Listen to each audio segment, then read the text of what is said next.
But you know what I like about San Fran, and the reason I picked this city to do my special is because of all the major cities in America, somehow people get along here better than anywhere else I've seen in the country. That's right. That's right. And I always admired San Fran for that. And today I realized how you did it. Put all the niggas on the other side of that bridge. There's nothing, this shit ain't happy on that side.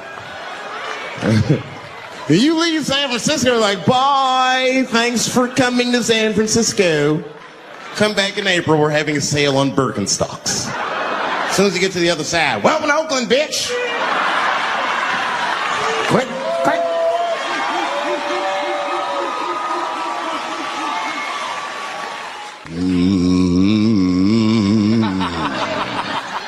You know, that's just my grandmother used to sing that when she cleaning up. That's a Negro spiritual. Black work song. Not everybody know about that. I know. See, white people, you guys might whistle when you work. You dig? But that's how you can tell what kind of work we're actually doing.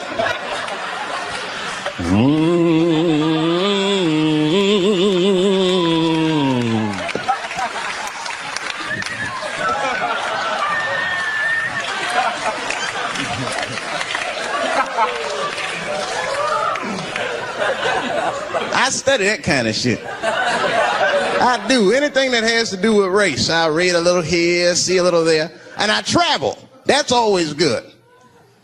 Traveling has made me a racism connoisseur, if you will. You know, it's different from region to region. Anyone ever been down south? So you guys know what I'm talking about. Now, the racism down there is just fucking, it's perfect. It's due to a perfection. It's comfortable, it's out in the open. There are no secrets in Mississippi. Everybody knows the deal. Morning, nigger. Morning, sir.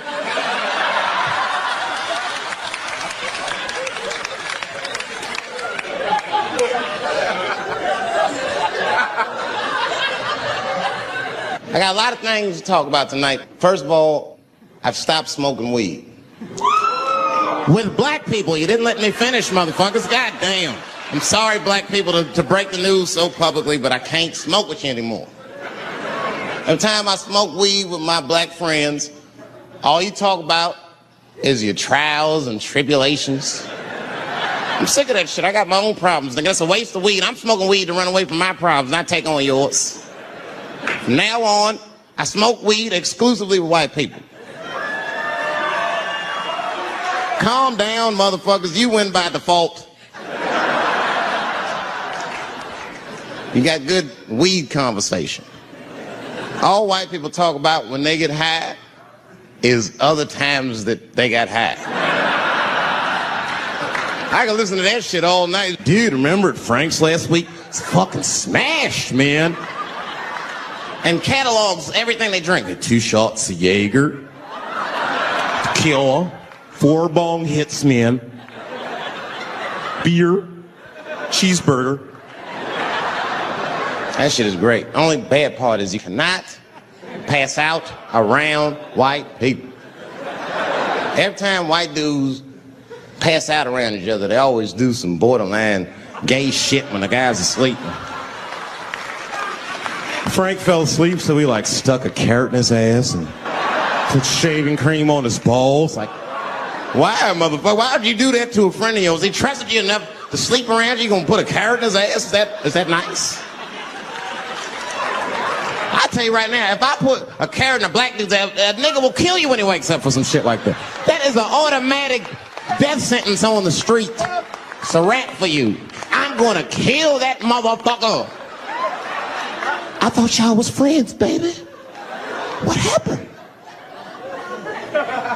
I fell asleep at his house, right? We was drinking, and I fell asleep at his house, and while I was sleeping, right? I'm just gonna kill that motherfucker, all right? That's all you need to know. And fuck carrots. Not up here.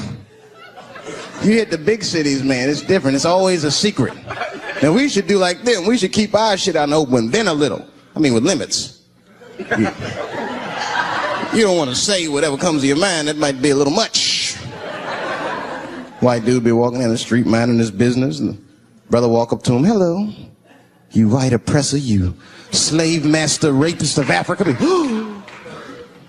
Why, hello, my big lip spear chucking friend. Touche, hunky.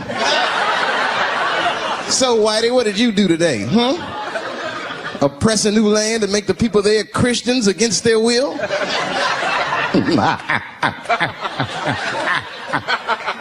What did you do, fellow? Burn those big black lips on a crack pipe as you missed your job interview? Easy, Whitey, you're cutting deep. All this chit-chat has got me thirsty. You will excuse me for a moment. I'm going to go to the Korean store and get something to drink. Ching-a-ling. Hello. You slanted-eyed, ruining the economy in our neighborhood by opening stores and taking the money out the community. Chink. Wow. Good afternoon, you browse around but never buy anything. Suspicious looking nigga. After a while, that might be too much. One of my first white friends, like in my life, man. He was a good dude, too. He moved to Silver Spring from Utah, of all places. I guess his family was affiliated with that Mormon church they got down there. And me and him used to hang out. And one day I was at his house, we were just hanging out, and Timmy says, Dave, why don't you stay for dinner tonight? I said, oh, man, I'd love to, but I can't. If I'm not home before dark, my mother will kill me. That was a lie. My mother had several jobs. I hadn't seen her in like 3 or 4 days. And the only reason I lied to Timmy was because at that point in my life, it was my experience that white dinner wasn't delicious.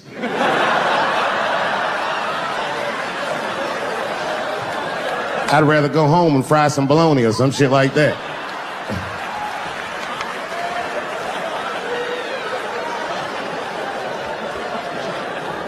But then old Timmy threw me a curveball I wasn't expecting. He said, it's too bad you can't stay, Dave, because Mom made stovetop stuffing.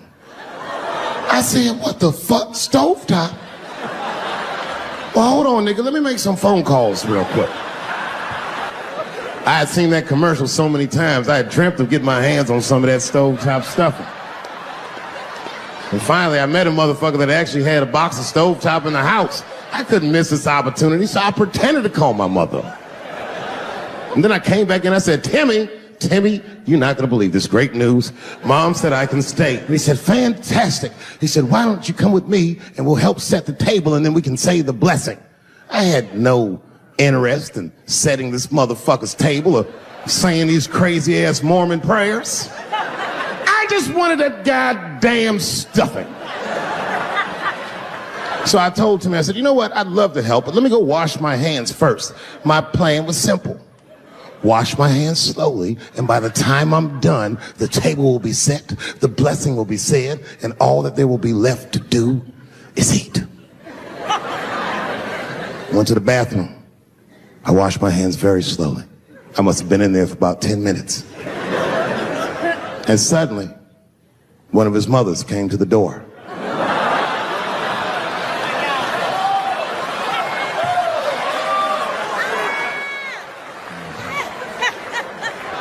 She was like, hi, David, right? I said, yes, ma'am. She said, Timmy tells me that you're planning on staying for dinner. I said, I hope that's not a problem, ma'am. She says, no, it's no problem. In fact, we'd love to have you. It's just that we weren't expecting company. And I'm afraid there's not enough stovetop stuffing for everybody. So I kicked her in the... Bam! Ladies and gentlemen, I told you I'm dope, nigga. I told you what I was going to say, and you still didn't see it coming. And that's why I make the big bucks. People only see the surface. They see the division in our foods. Just because I eat chicken and watermelon.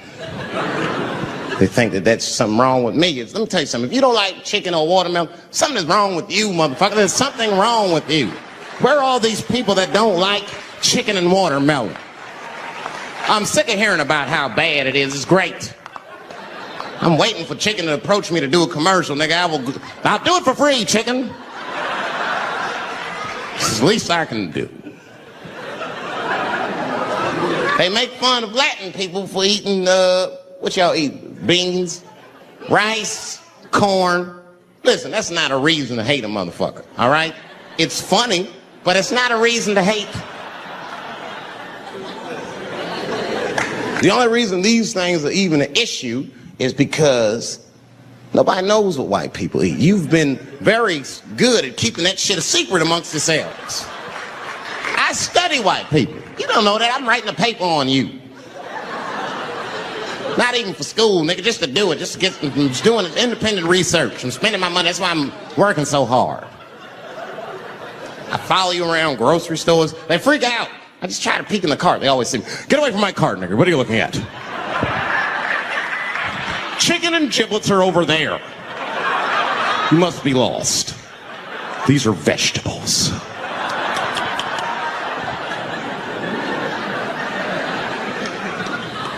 I know what you drink. See how quiet it got? Grape juice. Surprise, motherfuckers. You didn't know I knew about grape juice, did you? Oh. Don't play dumb with me. Looking, what is it? A lot of black people don't have the privilege of knowing about grape juice because they have grape drink. It's not the same formula that you get. Ain't no vitamins in that shit. You might have one of your black friends over. Todd, would you care for a glass of grape juice? What? Nigga, what the fuck is juice? I want some grape drink, baby. It's purple.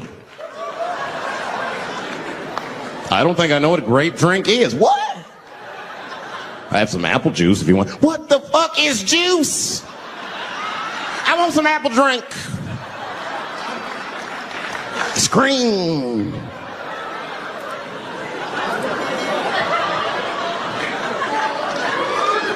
Remember that commercial for Sunny Delight when all the kids run in from outside playing and they all run?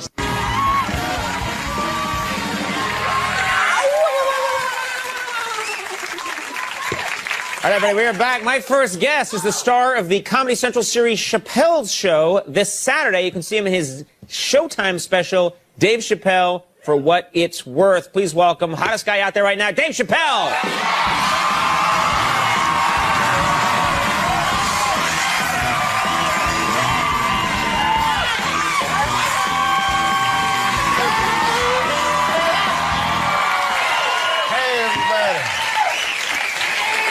Man.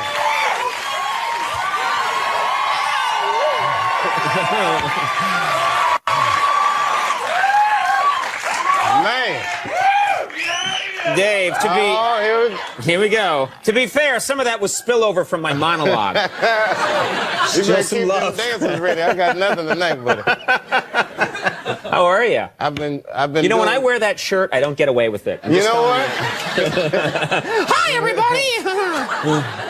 Yeah. That's right. How are you? I'm great, man. You're great. You're doing it's just amazing. First of all, I'm blown away by what's happening to me this summer. It's been incredible. Yeah, and I don't want to embarrass you, but that's part of my job. You made this deal everybody's been talking about, and no one deserves this more than you. Sometimes people in show business make these deals, and you think, that's scum. But, Eric Estrada, what? I'm after Estrada. He's getting away with murder. But no, but you made this deal, Comedy Central, huge deal, $50 million deal. Everybody's talking about it. What are you going to do with that money? How has this changed your life? Nothing's changed, man. I spent $100 grand on leather pants. But you were probably doing that before. I mean, yeah, it's all the same. I've been giraffe shopping with the Jacksons. But other than that, it's the usual stuff. It's just that my old friends aren't into giraffes like I am now. Right. They can't keep up with me. They can't keep up with you. It's just a difference. What about offers to do movies? You know, I mean, I know you've done movie work before, but now you're this hot, the phone's got to be ringing off the hook. It's funny, because before I wasn't getting any movie offers, and now I get a lot of offers for, like, bad movies. Like those Planet of the Apes type roles. What? You saw that movie Planet of the Apes with Mark Wahlberg. The remake, yeah. Well, yeah, they're both racist to me, man. Like, the first one was like, you know, just get your damn dirty ape hands off me. I'm like, oh, come on, what are you really talking about? Or like, and then I see the new one, I'm thinking, this is a more progressive time, this will not be as racist. And then they had the apes was setting the dinner. Yeah, I'm not even making this up, they was eating watermelon. I was like, oh, come on, man. So the apes was eating watermelon. And then, like, later on in the movie, they're running from the apes and, like, running the water because the apes can't swim. Which is like, oh, word, see, these apes can talk, but they can't swim. And then at the end, it's like, when I seen the ape smoking a Newport, I just got up and... Yeah, you're right. That sounds good. That's another thing that's changed since I made all this money. I stopped smoking menthol. There you go. I didn't stop smoking, but I don't smoke anything that they market to black people. Really? That's where the poison is, as far as I'm concerned. I can't make it that easy, baby. I keep them confused. I'll smoke stuff like Virginia Slims. I look at the box like, nobody's gonna hurt this white woman. Give me 2 packs of Virginia Slims. Not right. I just, smoking is bad, everybody. Kids, if you're watching, don't smoke. But it's pretty funny to talk about. Yeah. Now, I don't want to pry, but I'm going to take a shot at this. Who are you going to vote for in this election? You know, it's funny. I was really into Kerry. Then when I got all this money, now Bush is looking a little better now that I got this money. I'm torn. It changes. I mean, I'm black, yet I'm rich now, so I just got all the feelings I have inside. I don't know. Oh, What are you going to do? Which one of these white people gonna take care of me? You're going to be in that voting booth with your Virginia Slims, thinking about it. In my leather pants and ascot. Giraffe's going to lean in. Hurry up! Let's go. Now, are you going to be a charitable person now? Is this going to, and maybe you were before, but do you think you're going to try and help the people around you? Well, since I've joined the Republican Party, no, I'm not. That's good. That's good. They'll take care of themselves. Nah, man, I'm pretty charitable. Matter of fact, there was a guy that used to live in front, I shouldn't say lived, he was homeless, obviously homeless. He used to stand in front of my apartment. And one night I was coming home from shooting late, and I saw him, it was cold out, he's shivering. So I just gave him $20, which is something I didn't think about. Just get something to eat, man, whatever. And he was so grateful. I'll never forget. He was just like, thank you, brother. This means a lot. I'll never forget you. And people say that all the time. This guy never forgot. As a matter of fact, he came to my house every day after that. Knocking on the door, he's like, come on, man, I just need some money. I could get something to eat. And he's shivering. I'm like, come on, dog, it's July, for real. What you want? He's like, I'm hungry, please. So he's hungry. I'm not going to turn away a hungry person. And I'm like, well, what are you trying to eat? He's like, what? A burger. I need a burger. But I'm like, I need more information. Do you want cheese on it? Do you want fries? Different burgers cost different amounts, right? I need to know how much money to give. He's like, I want some crack, okay? I want some crack. Maybe some fries too, but mostly crack. You were wasting the guy's time. He had business to do. I felt bad, but then I'd see him and I'd try like encourage him, like, when I'm coming out, like, you can beat that crack. And I guess that's like an annoying thing to say to a crack addict, because he's just like, all right. Easier said than done. Thank you very much for that encouraging word. Until you mentioned it, it never occurred to me. Now, I can't believe this, but you were invited to go to the Republican convention. That's true? Well, no, kind of. What happened was I was doing that Anderson Cooper show. Right. So Anderson was tied up at the convention. He's like, can we come interview you on the floor at the Republican convention, which is too much attention for me. I mean, any black dude that walks in there is going to have a million cameras on. If Bigfoot walked in at the same time, they'd be like, Bigfoot, so Dave Chappelle at the... Bigfoot is taking a seat with the Colorado delegation. And Dave Chappelle's a black person at the convention. Now, how are your, and again, this is about your life, but I know you got 2 boys. Yeah, man. These Did guys... you act like I just reminded you. Yeah. No, man. Oh, yeah. Those guys, man. I hope y'all are watching. Y'all should be asleep. But, how are they? How are they doing? They're great. My oldest son just finished his first year of school. If you want to call it school, I mean, he's like 4. So I don't even know what they're learning. I went to one of, you know, those parent-teacher conferences, which I was nervous, because if they say anything less than he's incredible, then I'll get mad. So, but she was like giving me his report card, like his running is great. His jumping is incredible. She goes through all the litany, she goes, but he needs to learn how to use his words more. So I'm like, what does that mean, use his words? She said, well, like at nap time, if someone's sleeping on his mat, he should come tell me and not kick that person. I was like, what you think I'm raising, a snitch? Kick him, son. You guys gonna get some help? He's doing the right thing. Yeah, that's right. I'm trying to get him to keep it real, you know. Keep it real. Yeah, man. I don't Good. want no son to come telling everybody to do something. Just kick him. Kick him. Kick him hard. Yeah, he'll move. Just kick him. All right. Well, Dave Chappelle, For What It's Worth, premieres Saturday night at 9 on Showtime. And you know what? No one deserves all the success more than this guy right here. Dave Chappelle. Keep going. Rose Byrne. Coming up, we'll take a break. We'll be right back. That's funny. I have...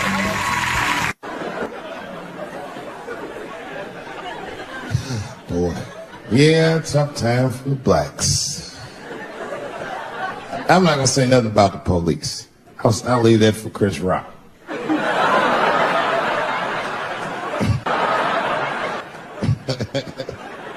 The other big sports story was fucking Ray Rice's tape. You want to see that Ray Rice tape? I can't stop watching it.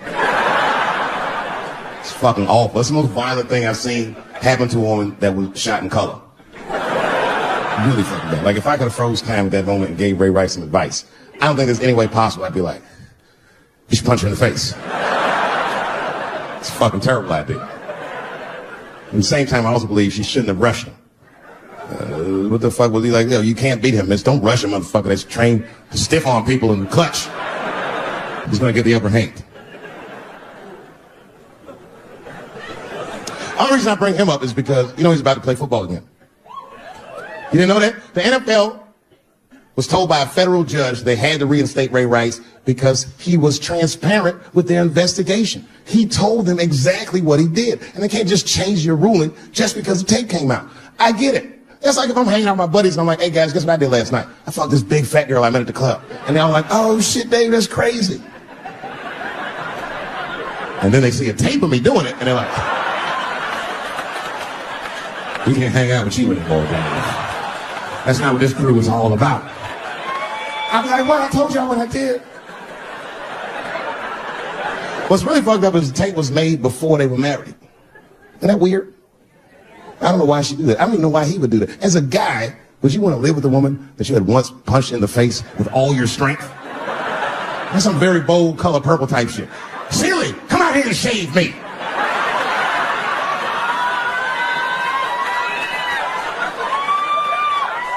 You know, your fucking mind. I had to ask an older friend of mine just to get some perspective. This older black dude. Actually, the fairest person I've ever met. And I asked him, I just said, hey man, I said, did you see that Ray Rice video? And instantly he was like, David, that shit was disgusting. And then a moment later, he goes, I wonder what she said to him. I don't think that matters. I think the idea is you're not supposed to punch her in the face. My wife says terrible shit to me. My wife once called me a pussy in front of dinner guests. I know, I started to get mad, but then I was like, fuck it, she's probably right. I am a pussy, I admit it. I'm soft and warm and persuasive like a real pussy. Right. And then I said, and if you don't take care of me properly, I might stink like your pussy. Oh, we fight dirty in the Chappelle household. It's not a big deal. No. If you want to get to the bottom of a matter of the heart, what you're supposed to do is ask a woman. Now, actually, there's two women that I know. They're both college professors in this little area I live in. And I meet them twice a week at Starbucks for coffee. Talk about important shit. And I asked the girls who was in the coffee clutch, I said, yo, why y'all think that this woman stayed with Ray Rice after he punched her in the face with all his strength? And one of my girlfriends said, David, you need to wake the fuck up. She's staying for the money. Well, now, wait a minute, because my other girlfriend was like, I disagree. I think that she actually loves him. And I said, wait a minute, ladies, you know what? I think that you're both right. And what I was doing when I said that was preserving the possibility of a threesome with these bitches. I've been chipping away at this pussy one cup of coffee at a time for like 4 years. I was gonna throw all that hard work away with some Ray Rice shit. I don't care that much. I'm just being real. It's fucked up, man. It's a tough time for the blacks. I love you too. And then here comes the banana peel. I'm waiting on it in a second. You know, that's how it starts. I saw in the paper today that the guy that threw the banana at me got arrested again because he threw a banana at another motherfucker in the bar in Santa Fe. Look it up online after the show. He actually did that. And that guy was black too. I'm just saying. And you know what the guy said he did it at night? He said, I did it because Dave Chappelle is racist. So, nigga, that's not the best way to handle that if I am racist. What if Martin Luther King just went around throwing tuna casserole on white people? Would that work? Huh? I see your girl bubbling. She's drunk as hell, buddy. Listen, sir, I don't know what she's saying, but just take my advice. Get some water in her, or you're going to have some dry pussy when you get home.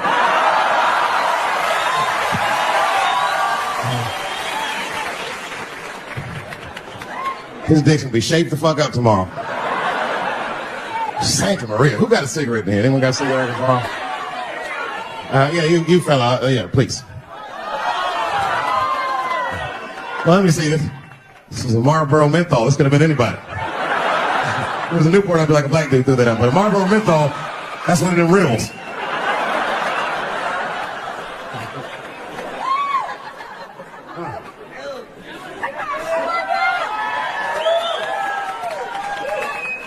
Is the word pussy offensive?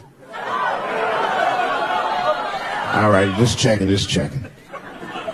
I asked that crowd when we was in Denver, I said, is the word pussy offensive? And the whole crowd said no, except for two people. One was a woman in the front. She's older than me, maybe around my age. Definitely a feminist. You know what I mean? Short haircut, plaid shirt, you know what I'm saying? And she didn't say it offended her. What she said is, she said, I'm uncomfortable with that word. And I was like, really? You? And then before I could ask her why, there was one other guy, he was in the balcony. Now, I don't think he was saying this to me, but he said this. Everybody heard him say it. He goes, it's delicious.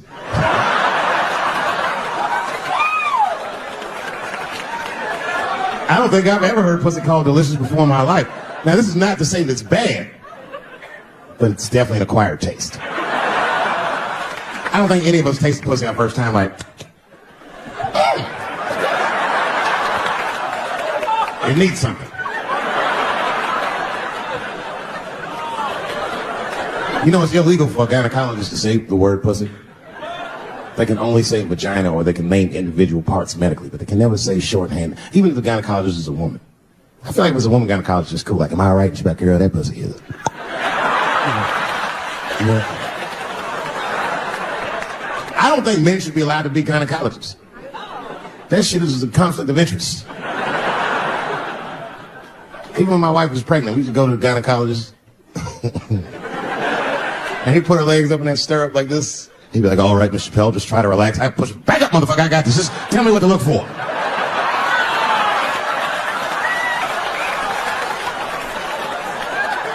One of those home-style checkups. There's too many ethical questions with men today. Like, can a gynecologist lose their license for smelling their fingers during an exam? Is that illegal? How could they not? These are men. It's like if you have a good barbecue, you don't even think about it. You just...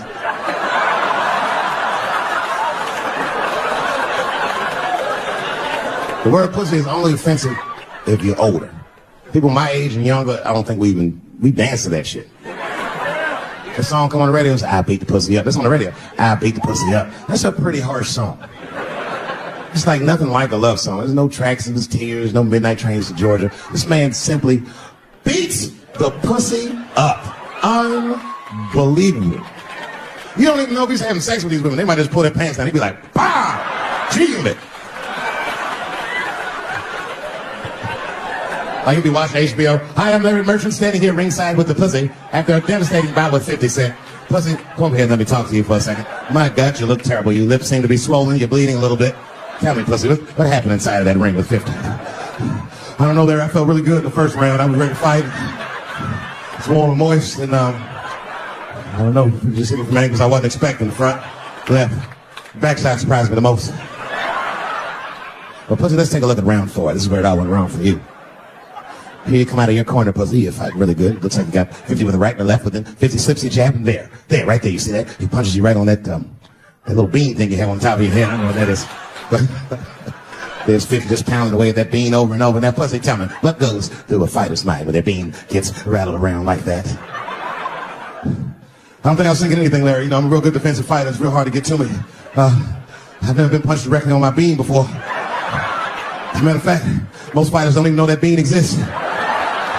I guess he just hit me then. I lost control of my legs. I don't know what else to tell you. I like when Lil Wayne talks about pussy. Lil Wayne used to have that song. He say, I got a bitch that plays movies in my jacuzzi. And then it goes like this. Pussy juicy. That shit always makes me laugh. Because no guy says that. Only Lil Wayne says some shit like that. If you was fucking a girl, she's like, is this pussy good? And I'm like, it's juicy. It's good. The pussy was juicy. That's why I'm not Lil Wayne. Because if I was in a hot tub with a girl and I could tell that the pussy was juicy while I was in the hot tub, I'd probably get out of the tub. I'm a germaphobe. I just picture Lil Wayne like, what is this strange oil floating in my hot tub water? It's pussy juice. That shit was so funny to me, I must have wrote like no less than 40 jokes with the punchline pussy juice. And all of them worked to some degree 100% of the time. I'll do one more just so you believe it, okay? All right. And this next piece, it's a special episode of CSI. For some reason, Lil Wayne is guest starring as the lead detective, okay? That's the setup. Are you ready? Here it goes. Has anyone else been on this crime scene? No. It's very strange. This place is virtually undisturbed. No forced entry. No sign of a struggle. Shine your flashlight right here to sniff at something. What is this? What is this? It glistens in the light. Smooth to the touch.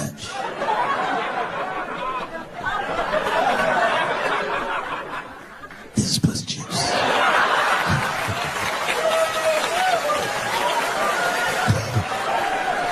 She must have been seen Indian style.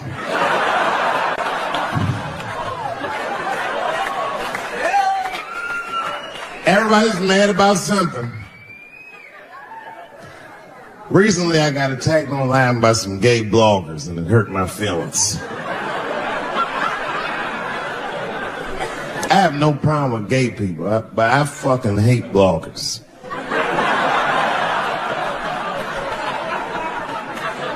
I'm not saying it because this person's gay. They was acting like a bitch online. They was like mischaracterizing my jokes, trying to make a point off of me When it's like, yo, I'm your ally, motherfucker. I'm not trying to stop gay people. I got better shit to do. This motherfucker was saying things trying to get gay people to beat me up. Seriously, he was like, Dave Chappelle's jokes. I don't know how he actually talks when he's making his voice up. Dave Chappelle's jokes were an affront to the manhood of all gay men. What the fuck does that mean? I didn't say anything that would allude to gay men not being men. I know you men. In fact, what could be manlier than fucking another guy in the ass? It's the most gangster shit I've ever heard of in my life. I told you I'm not cut out for that. I'm a pussy. You know what I said? That's all I said. First of all, I'll tell you right now what I said. And I will tell you that this was not a joke. It's a true story. And I just happened to tell it. All right, what happened was I went to a gallery party. All right? I don't know who in here has ever been rich before, but these are very nice parties. You know, wine and cheese and ball of conversation. And there was a few eccentric types, one of which was a very wealthy man that happened to be wearing a dress. I don't know what you call him now. This is a tranny or drag queen, perhaps. Whatever it was, this is definitely a man. And this man was definitely on drugs. I don't know what kind of drugs he's on, but I knew he had too much. He didn't look good. It's like this. He's like, he looked sick. And all his friends were standing around him, concerned, trying to revive him. I don't know what it looked like, some kind of gay CPR, just fanning and shit.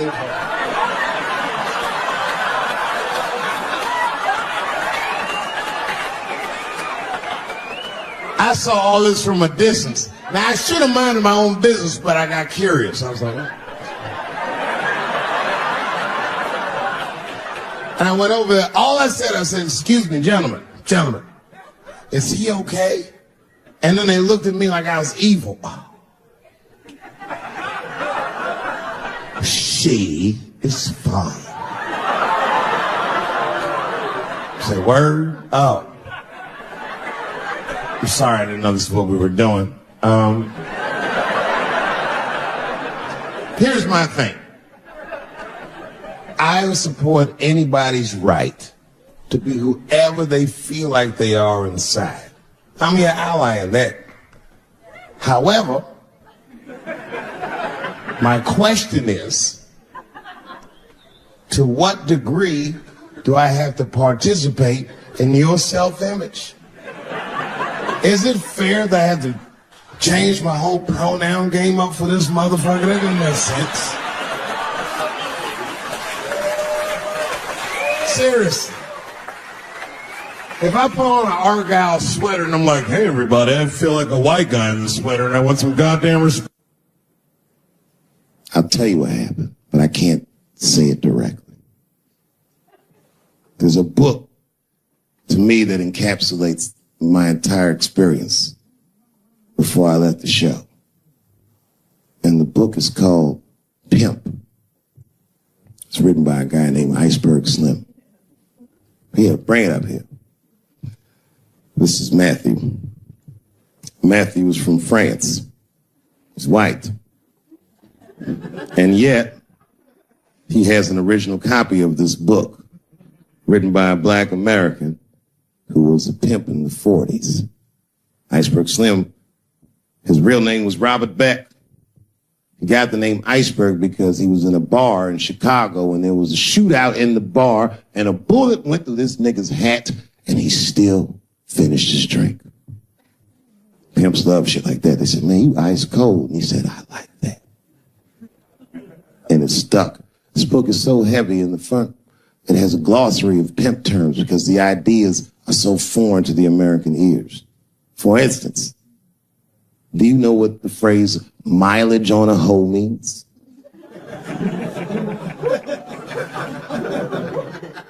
Of course you don't. Mileage on a hoe is a very wild concept. It means that pimps understand there's a finite amount of bad shit a person can do before they'll lose their fucking mind. And a good pimp can look at a woman that he's never seen before and call it, she's good for 500 fucks. That's her mileage. Anything over that, that bitch is gonna spill. They do it to you. Why the fuck you think most of us work from 9 to 5? 9 to 6 might kill a bitch.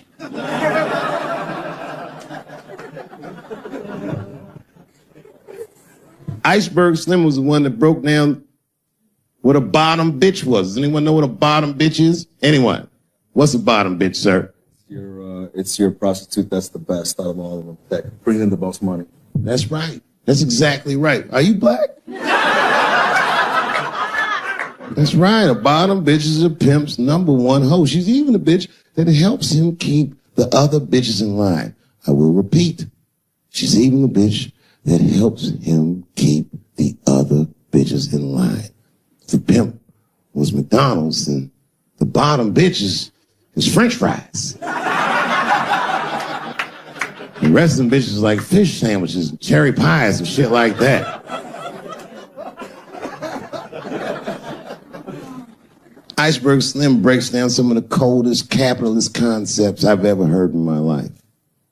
He describes in detail how these men break women so that they will give them the money that they make with their own bodies. There's a story in here so cold it makes me shudder to think about it. Well, Iceberg Slim is trying to control the woman that he finds uncontrollable. So he asks older pimp how he can rein her in. And the older pimp says, oh, that's easy, Iceberg. All you have to do is beat that bitch with a coat hanger and then run her a bath and give her some pills. She'll be so grateful that you fixed her that she'll forget you were the motherfucker that beat her in the first place. That's some cold shit. Now, the end of this book, Iceberg Slim tells a story. It's kind of the crescendo of the book. And in the story, Iceberg Slim's bottom bitch is at the end of her mileage. If she was good for 500 fucks, she was at 498. She was bubbling. You could see it. She was going crazy. She started saying all kinds of shit. Oh, I always wanted to be in the circus. Circus, this bitch is loose. I can juggle too, you know. Juggle? He had to let her go. It's hard to let her go. A bottom bitch go. And he wasn't ready to let her go because his organization couldn't handle losing her. But she didn't know that. She didn't know how important she was. So what he did was he called her to a diner. He said, look, bitch, you and I got to part ways. She said, fine, motherfucker. I don't need you anyway because I know somebody at Ringling Brothers. She was like, all right, bitch, whatever. I got one last trick for you. It's a big money trick. You do this for me, you get paid, I get paid, and we go our separate ways. He said, fine, motherfucker, what do you want me to do? He said, okay, there's a guy in that hotel across the street. He's waiting for you in room number 7. I want you to go over there and I want you to fuck him. But before you do, I need you to put some of this stuff in his drink. And then he's going to fall asleep.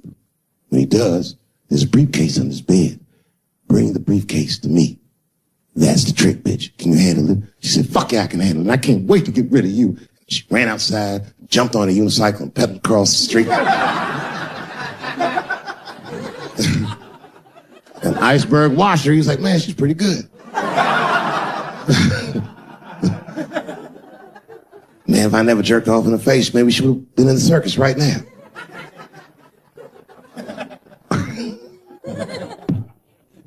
And she runs up to the motel steps and she disappears in room number 7. She's gone for a real long time. Real long time. So long, in fact, that Iceberg got a little worried. But then, suddenly, she came back. He said, what's going on, bitch? Where's the briefcase? She said, I didn't get it, Daddy. He said, what do you mean you didn't get the briefcase, bitch? What's wrong with you? She said, oh, I did everything you said, but that man don't look right. Something wrong, Daddy. He said, what do you mean something's wrong, bitch? Did you put that stuff in his drink? She said, I did everything you said, Daddy. I put all of it in his drink. He said, wait a minute, bitch. Wait a minute. You put all of it in his drink? Now he had to see for himself. So the two of them go across the street to the motel, and they go into room number 7, and on the bed, laying lifelessly, is the white man that she was supposed to fuck. And Iceberg said, "You right, bitch, she don't look good. What the fuck?" So he called a friend of his that was a doctor that was close by. And the doctor came in, gave the guy a thorough examination, and told them both what was obvious. "Slim, this motherfucker is dead." "Oh, God, Daddy. Oh, no. Oh, no, we killed him." He said, "Calm down, bitch. We didn't do anything. You killed this motherfucker."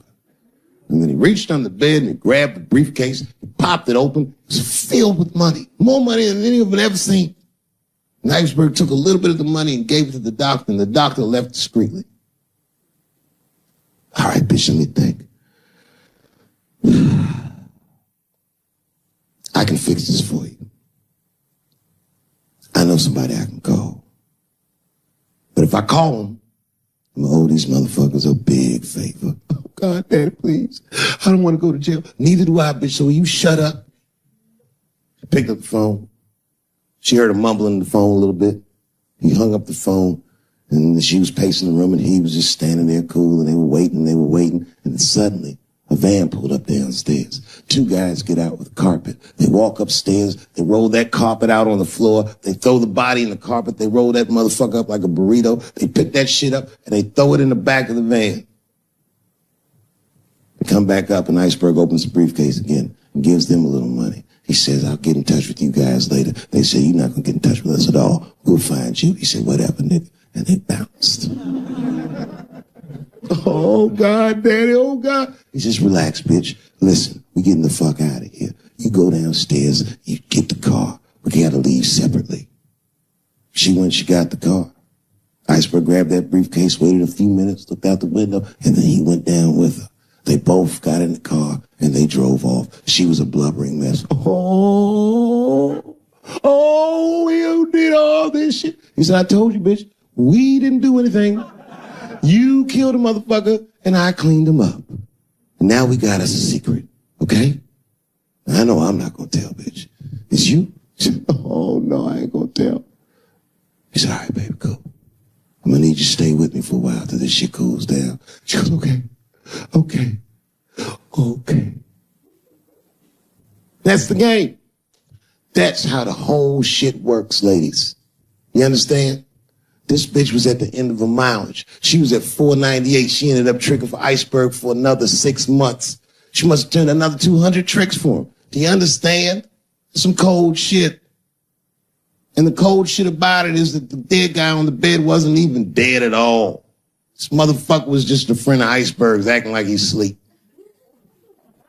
The doctor wasn't a doctor. It was a motherfucking butcher that happened to have a white coat. And the dudes who came in the moving van clothes was dressed like movers because they were movers. Iceberg had gotten a new apartment.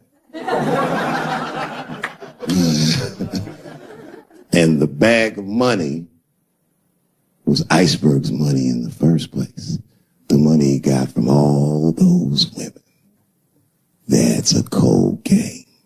That's the motherfucking capitalist manifesto. And that's... I am not saying that to say that trans women aren't women. I am just saying that those pussies that they got, you know what I mean? I'm not saying it's not pussy, but that's like beyond pussy or impossible pussy. You know what I mean?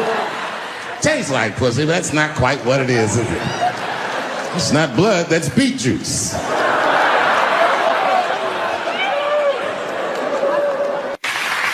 But I can't say the word faggot. And she said, "Because, David, you are not gay." I said, "Well, Renee, I'm not a nigger either."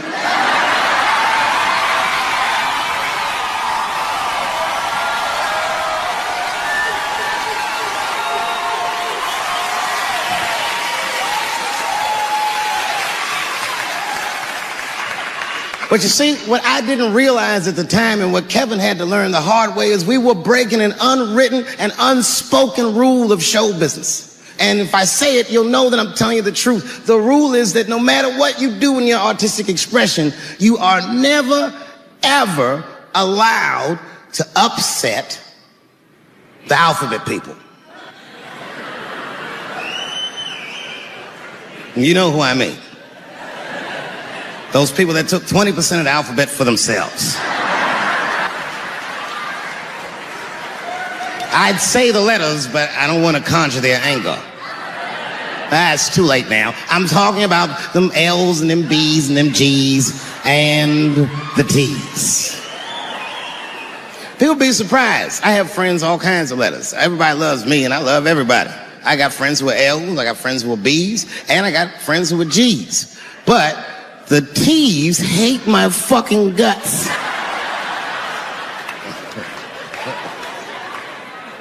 And I don't blame them. It's not their fault, it's mine. I can't stop telling jokes about these niggas. I don't want to write these jokes, but I just can't stop.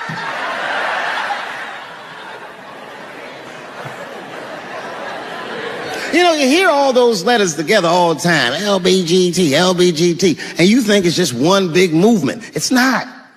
All those letters are their own movement.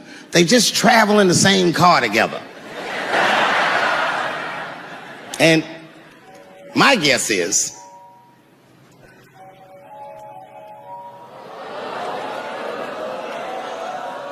what is this, high school? This nigga probably got a babysitter or something. Go and answer your phone, nigga. Just get that shit out of here. I'm in the middle of something important.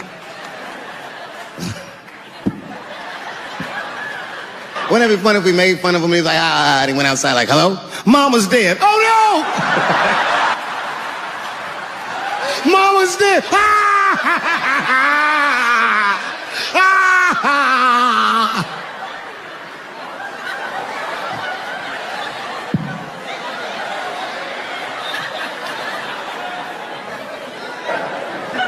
That was a weird time phone call, wasn't it? It's like his phone is gay.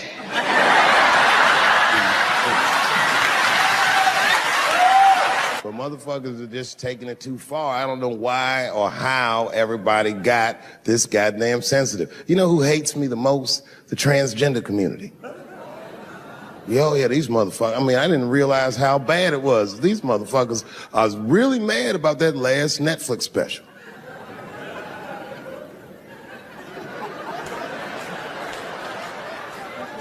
It's tough, man. I don't know what to do about it because I like them. I always have. Never had a problem with them. You know, just fucking around. As a matter of fact, I think I make fun of everybody. And I mean, as a group of people, they have to admit, it's kind of fucking hilarious, man. I'm sorry, bro. It's like, I've never seen somebody in such a hilarious predicament not have a sense of humor about it. They're born feeling like there's something other than they're born as, and that's kind of funny, you know? I mean, it's funny if it's not happening to you. It's like that white black bitch that's in the news all the time. Rachel Dolezal. She's a white woman, but then she dressed up like a nigga and shot her way up to the very top of blackness. And I always wanted to meet her just so I could understand.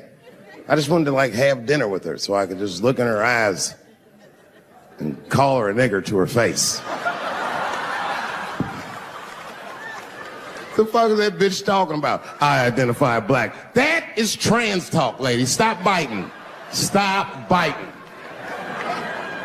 There's a big difference between her and a trans. The difference between her and a trans is I believe transgenders. I don't understand them either, but I know they mean what they say. Them niggas cut their dicks off.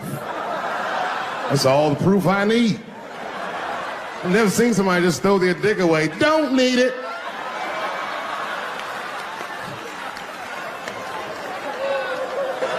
I don't understand, but I believe you and I support your decision, motherfucker. But how far is Rachel willing to go? What is Rachel willing to do so that we blacks can believe that she believes she's actually one of us? Bitch, are you willing to put a lien on your house? Invest in a mixtape that probably won't work out?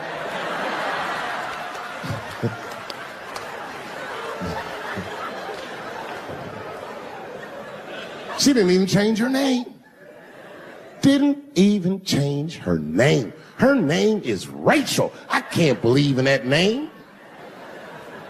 If you want my support, you're gonna have to change your name to the blackest shit I've ever heard. Bitch, you're gonna have to change your name to Draymond Green. I don't know a blacker name than that. That shit is black on paper. If you type Draymond Green into Airbnb, that shit will log off automatically.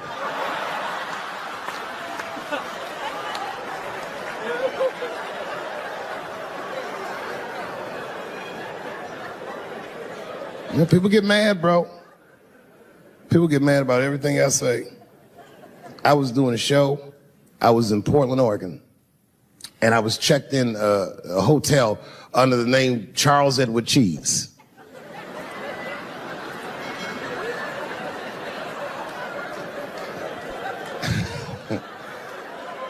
I came back and there was a note. It was like a letter on my desk. It was addressed to Mr. Cheese. So obviously I'm going to assume that whoever wrote this letter must be an intimate friend of mine. This is not some kind of name that a person would just guess. But then I open the letter and it turns out I don't know this person at all. It's a fan letter. You know, I'm not even used to the idea that I have fans, but I'm grateful for it. And even though I'm grateful for fans, I don't read those letters. Be nice if I did, but realistically, it's like, what am I, Santa Claus, nigga? I don't have time for this. Like, got shit I want to do. I'm trying to chill. Read all these dreams and wishes from strangers. But I read it. I'd already opened it. So I just read the whole letter. And you know what, man? Whoever wrote this letter truly loves me. I mean, they were really fucking nice in the letter. And then they described to me what it was like to come to the show, how excited they were, how much fun they were having.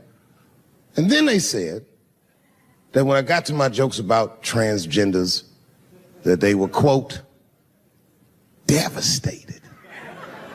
Because it turns out that whoever wrote the letter was transgender. Now, I'm going to be real for a second. You got to understand, I never feel bad about anything I say up here.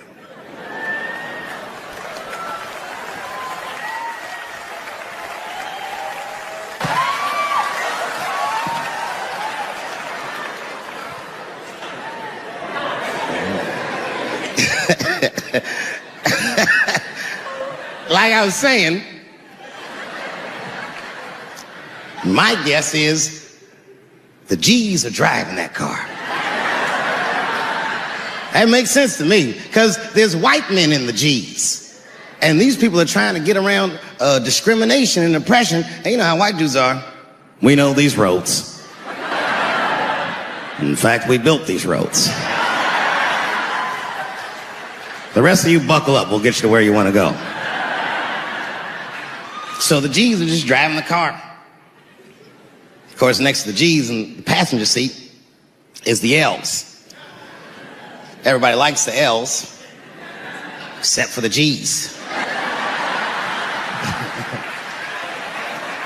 I don't know what that's about. I just know the G's don't like them that much. And the G's always say like little subliminal digs on them. It's unnecessary shit. It's not mean, but you know what I mean? They just be like, I wouldn't wear that. The only thing that breaks the tension between the L's and the G's are the B's in the back seat. That's right, there you go. Everybody scream out when you hear your letter.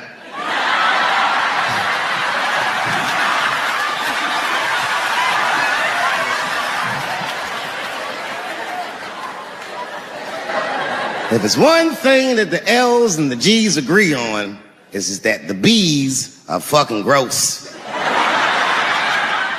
They seem greedy to the L's and the G's, you know what I mean? They're just sitting in the backseat like, yeah, man, I'll fuck anybody in this car. What's going on, man?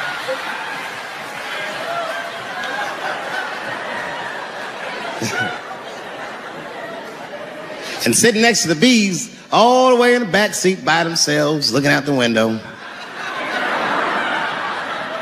That's the tease. Everybody in the car respects the tease, but everyone also resents the tease. It's not the tease fault, but everyone in the car just feels like the tease are making the trip take longer.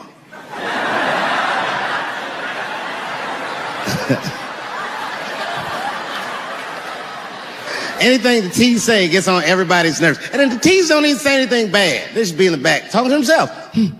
I'm hot. Shut up. Shut the fuck up, okay?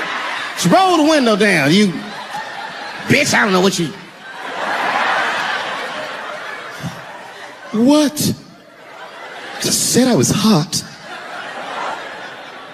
Can you pull over at the next exit? I need to use the restroom. There is not a restroom for you for 4 states, nigga. Will you just shut the fuck up so we can get where we're going?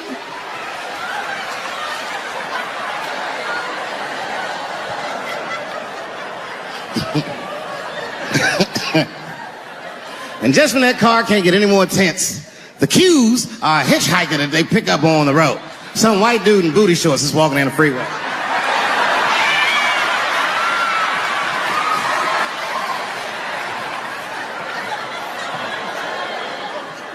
The G's see him. That guy might be one of us. Hey, are you okay? You need some help? And he come over there with them booty shorts leaning on the window. Hey, what's going on, fellas? Lady? Whatever pronoun makes you feel comfortable in the back.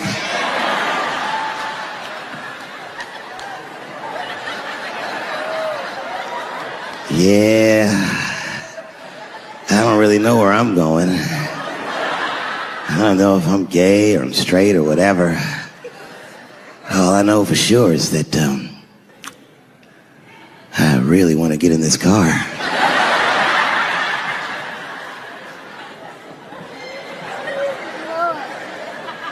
And they make him get in and sit in between the B's and the T's. I feel bad for T's, but they're so confusing. And it's not all my fault. I feel like they need to take some responsibility for my jokes. Because I didn't come up with this idea on my own. This idea that a person can be born in the wrong body. But they have to admit, that's a fucking hilarious predicament. It's really fucking funny. And if it happened to me, you'd laugh, wouldn't you? That wouldn't be funny if it happened to me? I think it would be. What if it did? What if I was Chinese? But born in this nigga body. That's not funny.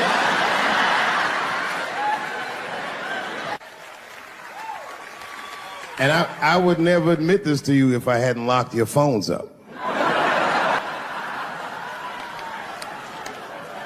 But it was the weirdest thing. Like when I read this letter, this shit made me feel bad. I didn't feel bad about what I said, you understand? I felt bad that I made somebody else feel bad. To be honest, I don't even know what I said that upset that person. I have so many transgender jokes.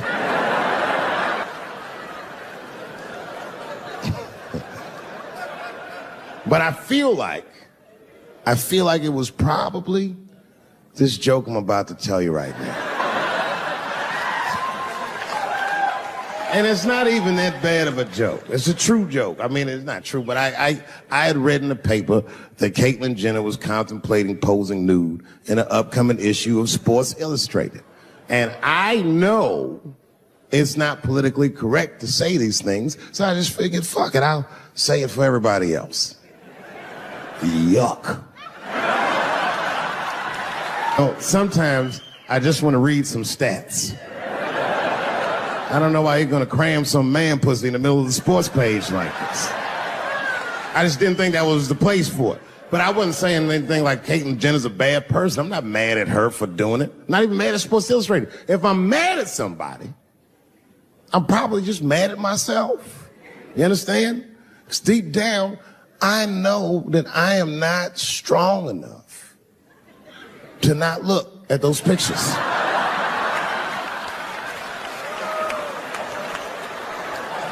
And I don't think I'm ready to see what she's trying to show me.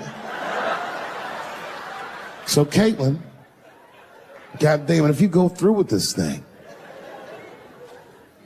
Bitch, you better go hard or go home. I want you to go all the way. Hustler style. Do you know what hustler style means, miss? That means spread the lips.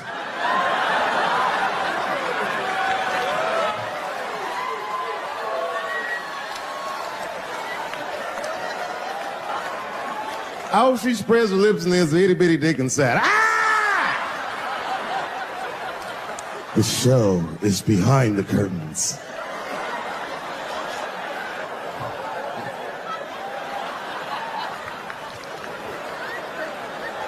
I don't know what I said that upset that person. But I'm gonna tell you something. When I read that letter, and the moments after I read it, I did something that many black men in America do not have the time or the money to do. I thought about how I felt.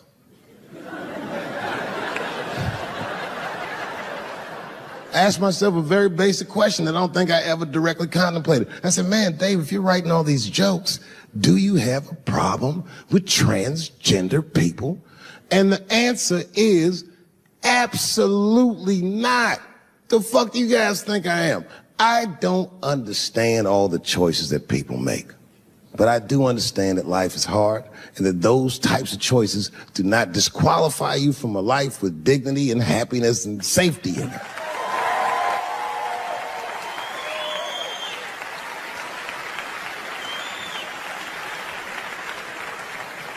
But if I'm honest,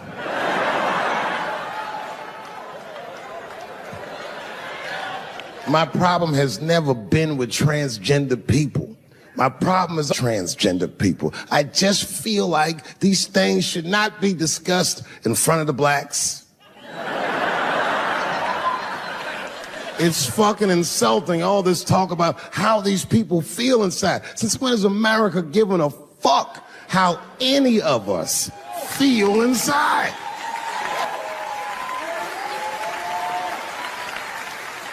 And I cannot shake this awful suspicion that the only reason everybody is talking about transgenders is because white men want to do it.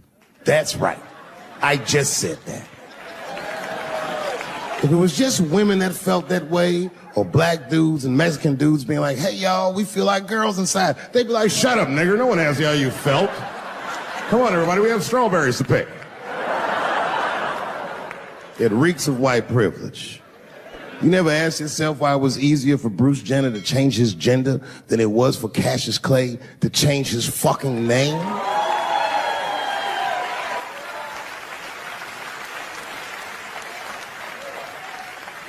And if I were to be brutally honest, the only reason I ever been mad at the transgender community is because I was at these niggas for 6 songs straight. I had no idea. And then the lights came up and I saw them knuckles. I said, oh no! And everybody was laughing at me. How world stopped. I said, why didn't you say anything? And then I heard that sultry voice. I didn't say anything, Dave Chappelle, because I was having a wonderful time. And I wasn't sure how you'd feel about it. I said, you knew how I'd feel.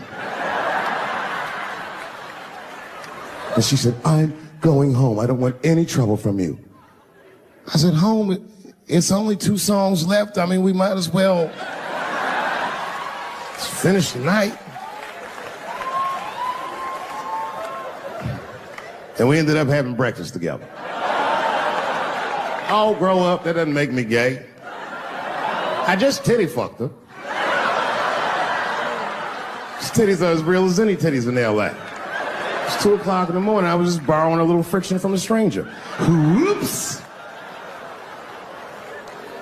Although Dave Chappelle, the black American, he was a little jealous. I was like, how the fuck are transgender people beating black people in the discrimination Olympics?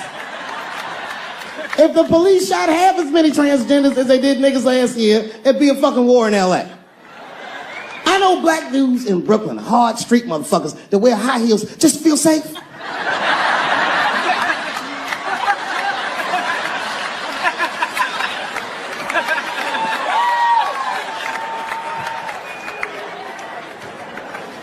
Transgenders are gangsters. I used to do business with a transgender in Hollywood. Man, everybody would be scared of her in the boardroom. She'd walk in there, newly minted woman, high heels, purse. Wouldn't say anything to us, just walk around the conference table looking mean as shit.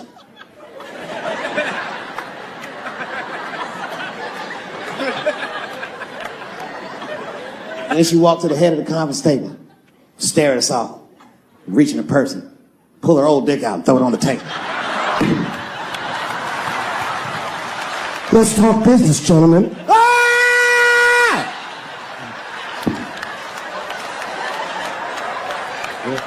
Shit is scary as fuck. If your best friend pitched that to you, you'd be horrified. Yo, nigga, let's go to the hospital and cut our dicks off and make pussies out of them shits. What? Can't we just get matching jackets or tattoos or something? Sure, that's what you want to do? There's only one way to find out, nigga. Wu-Tang, bow, bow. Let's go to the club and trick niggas into fucking us, yeah.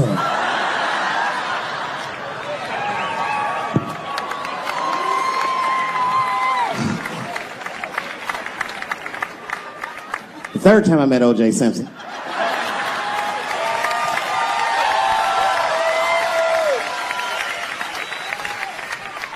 Third time I met O.J. Simpson, I was doing great in life.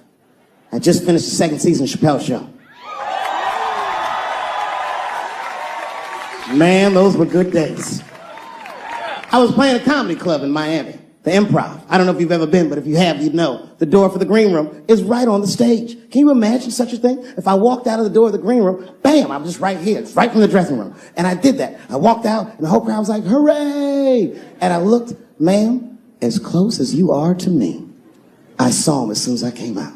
The juice. And I saw recognition in his eyes, and it filled me with pride that he knew who I was. I didn't acknowledge his presence because it was a white audience, and I didn't want to start a panic. But I did my show. Show went great. I said, good night, everyone. They all said, yay! And I didn't say nothing to OJ, but I just gave him a signal, let him know I knew he was there. And I walked into the green room, and OJ was already in there. I was like, how the fuck is this possible? I was scared. And then my friends came in, and we all started talking. We sat down on the couch, and I'm just telling you what I saw with my own eyes. You can believe me or not believe me. But in my experience, O.J. Simpson, one of the nicest men I'd ever met. He was nice to me. He was nice to my friends. The conversation was filled with warmth and levity, humor, and wisdom. We talked for 90 minutes, and then suddenly the juice said, you know what? I've got to be going. But it's good to see you again, and I'm glad things went so well.